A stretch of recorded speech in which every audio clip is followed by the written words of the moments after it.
Today I am going to teach class 10 metal and non-metal. Occurrence of metal. Now we know it there, all the metal from where we get it there. We have seen a lot of metal there, but from where get this metal? All the metal is found inside of the earth. Inside of the earth. Inside of the earth found it there. Then what happened after this metal? A lot of dust will be there, but many of the impurities there, because only the few of the element which is less reactive than copper, means silver, platinum, gold, which is the less reactive than copper is found in the free state. Otherwise, all found in the combined state, because metal always complete the octet by react with the sum of the non-metal another of the substance, and always found in the ion charge, always found in the octet state. That's why they react sum of the non-metal. That's why only few of the metal we can say that which is very less reactive, we are found in the inside of that in the pure form. But first question is there, occurrence of the metal, occurrence.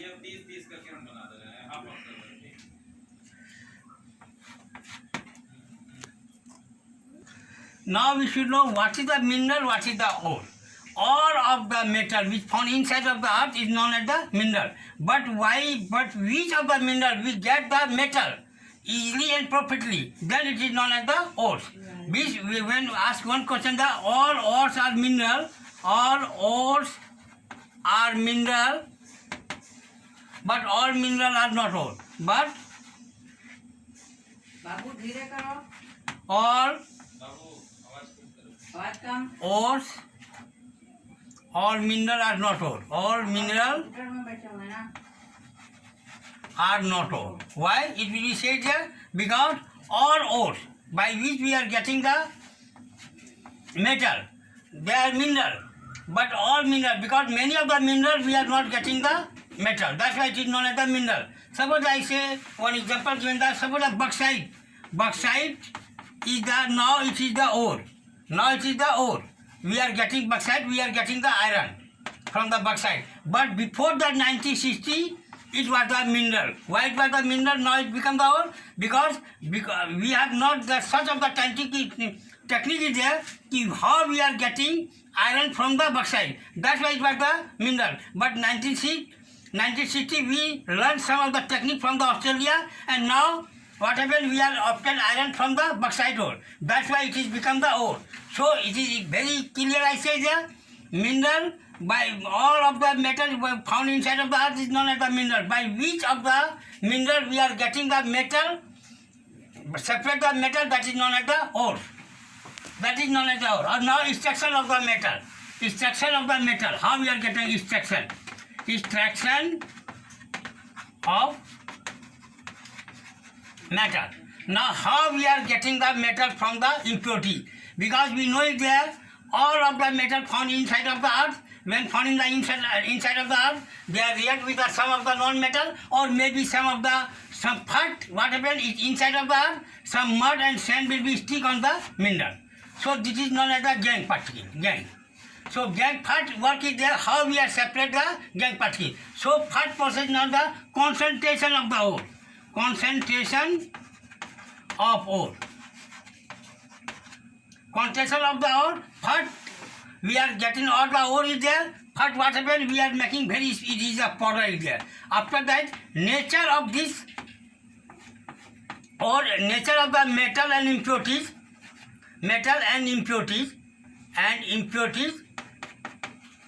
we can separate it there. Just suppose I given the one of the example is there.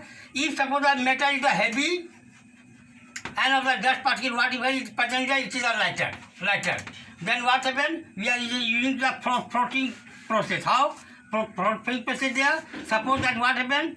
We make some obstacle there, and what happened? All of this concentration of the ore, make it powder, pour it here in the water, and after that put it here. Which is the heavier, they will stop it here, and which is the lighter, they will easily will be float in the water, it will passes from there. We get the metal we are getting from the metal from the impurity. Second thing is there, we are use froth floating process. Froth floating process. Floating process. Suppose that impurities will be sulfur. Then how will separate sulfur from the metal impurity? Then what happens is there? We take first we take some of the water, pine oil. And just you know is there, washing soda, how you will make the frog?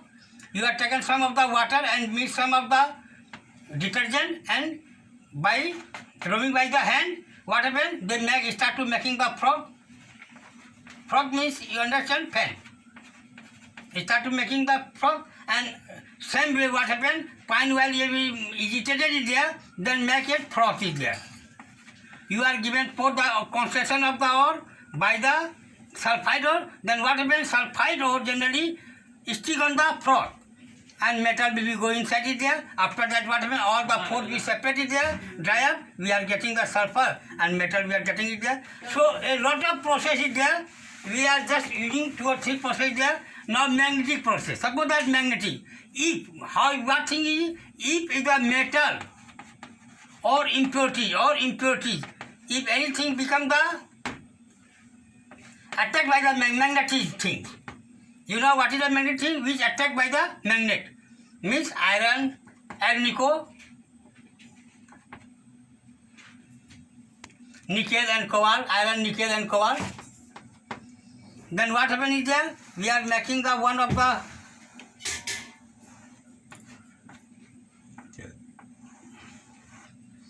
we are putting the ore here. When this ore will go by this blade, all magnetic thing will be attacked by the magnet, fall it here, and which non-magnetic thing fall in the here. Two heap will be formed there. We can separate it there. So it is the 4%. Now another thing is there, how we are getting from the metal. Some of the metal are very reactive, suppose the sodium, potassium, and it is found in the impure form, suppose the sodium chloride. How we are getting the sodium, how we separate? Because sodium is a very high reactive metal, very high. Then we are using to the electrolysis process. What happens for this? What we do is that one thing remember, sodium chloride, even found in the solid state, electric will be not passes from here, because it is the charge is there, free electron is there, but electric will be not passes because there is no free electron. Then what we do is that we melt it, we given the heat, we melt it. When melt is there, then we pass the electricity. Then what happens? Sodium will be come in the electrolysis. What happens? Two charges, one is the cathode, one is the anode. You know, cathode is the negative charge and anode is the positive charge. Sodium is the positive charge, come toward the cathode, and chlorine is the negative charge, come it here. Chlorine is the gas, we can store in the test tube, and we are getting the metal. But remember that sodium chloride generally we pass it there when you, electricity can pass it there when we are given the water. If sodium chloride aqueous solution will be taken there, electricity pass it there. But when separate the chlorine, then sodium will be coming here. Sodium is a high reactive metal. They will react with the water and they make NaOH, sodium hydroxide. One alkali is there. That's why we cannot make it so that we melt it there, then we can pass it, we can take in the sodium alkali. So we can say that aluminum will be also from this, aluminum chloride will be also aluminum sulfate. Or we can say that highly reactive metal we can use to the electrolysis process. Now, second is the moderate temperature, which is a moderate. Moderate means, and many of the metals are moderate in the temperature. How you will do that? Generally, what happens inside of the ore, what is the impurity there? Maybe carbonate or sulfide. Carbonate and sulfide. If there is what, first we will see, suppose the calcium carbonate. Now we want to find out the calcium. We see there is the impurity, the carbonate. Then what happens? Calcination. We use the process of the calcination. What is the calcination? Calcination, heat the ore in absence of oxygen. In absence of oxygen is known as the calcination. So calcium carbonate is there. When heat, then we get CaO plus CO2. Remember that all the metal we try there. or separate all the impurities. After that we bring in the oxide form. Why? Because when we are bring to the oxide form, then a lot of process is there. Some of the reducing agent is there, carbon. We can use to separate the oxygen. It is a process. So first is question there, all the ore you are bringing in the oxide form. So we are using here also. Now, if suppose that sulfide ore is there, calcium sulfate is there, then what happens? Heat in here what is there, or absence of heat, presence of heat. Heat in the presence of oxygen.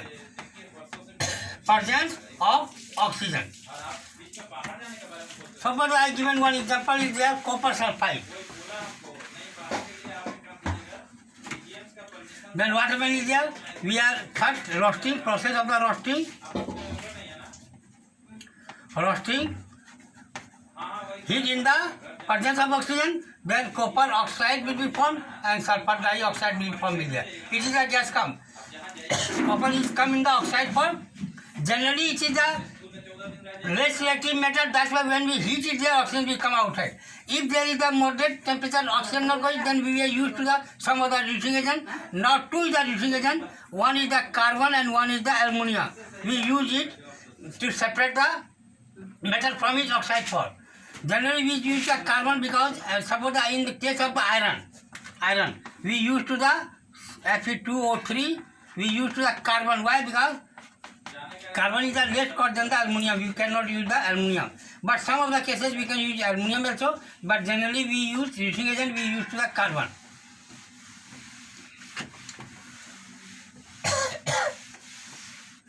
A very less reactive, moderate come a less reactive metal,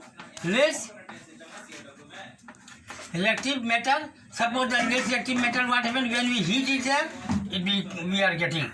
Some of the metal only we can separate by the heat only because it is very less reactive. And found in the precious, suppose the gold, silver, it is a very less reactive, platinum, very less reactive metal. That's why what happens, all this metal, only the junk particle we separate it there, we separate by the process of the 414, lot of process I tell you, and separate there and we get the metal is there.